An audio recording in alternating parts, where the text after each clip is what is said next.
എല്ലാവർക്കും നമസ്കാരം. ധർമ്മപദം മലയാളം യൂട്യൂബ് ചാനലിലേക്ക് സ്വാഗതം.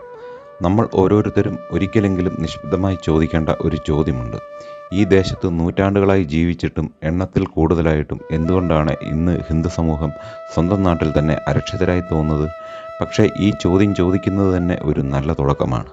കാരണം ചോദ്യം തുടങ്ങുന്നിടത്താണ് മാറ്റവും തുടങ്ങുന്നത്. ഇത് ഒരാളുടെ പരാജയമല്ല, ഇത് ഒരു കുടുംബത്തിൻ്റെ പ്രശ്നവുമല്ല.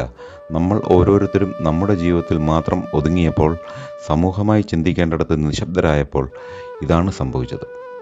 മറ്റ് സമൂഹങ്ങൾ അവരുടെ ആളുകളെ ഒന്നിച്ചു ചിന്തിക്കാൻ പഠിപ്പിച്ചു. അവർ അവരുടെ കുട്ടികളെ അവരുടെ ആശയങ്ങളിൽ വളർത്തി. അവരുടെ മതം അവരെ പഠിപ്പിച്ചു. പക്ഷേ നമ്മൾ നമ്മുടെ ഇടയിൽ തന്നെ വേർപിരിഞ്ഞു. ഇന്ന് നമ്മളുടെ കുട്ടികൾക്ക് നമ്മളുടെ രാജാക്കന്മാരെ അറിയില്ല. നമ്മുടെ സംസ്കാരം അവർക്ക് ഭാരമായി തോന്നുന്നു. നമ്മുടെ വിശ്വാസം പലർക്കും പരിഹാസമായി മാറി. ഇതിനൊരു കാരണം മാത്രമേ ഉള്ളൂ. നമ്മളുടെ കുട്ടികളെ ഹൈന്ദവ സംസ്കാരം പഠിപ്പിച്ചില്ല. ക്ഷേത്രങ്ങളെ നമ്മൾ വെറുക്കുന്നത് കണ്ടാണ് അവർ വളർന്നത്. പക്ഷേ ഇതൊരവസാനമല്ല. ചരിത്രം നമ്മെ പഠിപ്പിക്കുന്നത് ഒരേ ഒരു കാര്യമാണ്: എത്ര താഴേക്ക് വീണാലും ഉണർന്നെഴുന്നേൽക്കുന്ന ഒരു നിമിഷം എപ്പോഴും ഉണ്ടാകും. ക്ഷേത്രങ്ങൾ വെറും പൂജ ചെയ്യാനുള്ള സ്ഥലങ്ങളായിരുന്നില്ല. അവിടെ നിന്നാണ് വിദ്യാഭ്യാസം വന്നത്. അവിടെ നിന്നാണ് കലയും സംസ്കാരവും വളർന്നത്. അവിടെ നിന്നാണ് സമൂഹബോധം ജനിച്ചത്. ഇന്ന് നമ്മൾക്ക് പലതും നഷ്ടമായിരിക്കാം, പക്ഷേ വേരുകൾ ഇപ്പോഴും ജീവനോടെയുണ്ട്. വേരുകൾ ജീവനോടെ ഉണ്ടെങ്കിൽ ആ വൃക്ഷം വീണ്ടും ഉയരും.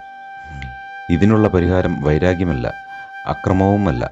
പരിഹാരം ബോധവൽക്കരണമാണ്. പരിഹാരം ഒന്നിച്ചു ചിന്തിക്കുന്ന ഒരു മനസ്സാണ്. ഇന്ന് പലർക്കും തോന്നുന്നുണ്ട്, ഇങ്ങനെ തന്നെ പോകണോ? ഇതിനൊരു മാറ്റം വേണ്ടേ? ഇതിനൊരു വഴിയില്ലേ എന്നൊക്കെ. അതെ, വഴിയുണ്ട്. ചിലർ ചിന്തിക്കാൻ തുടങ്ങി, ചിലർ സംസാരിക്കാൻ തുടങ്ങി, ചിലർ നിശബ്ദമായി ചെയ്യാൻ തുടങ്ങി. ഹിന്ദു സമൂഹം ഉയരും. അത് ഒരു മുദ്രാവാക്യമായിട്ടല്ല, ഒരു പ്രക്രിയയായി.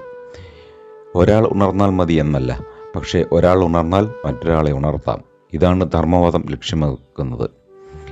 ഇത് ഒരു വീഡിയോ അല്ല, ഇതൊരു വിളിയാണ്. നമ്മൾ ഒരുമിച്ച് നടക്കാൻ തുടങ്ങിയാൽ നല്ല നാളുകൾ ദൂരെയല്ല.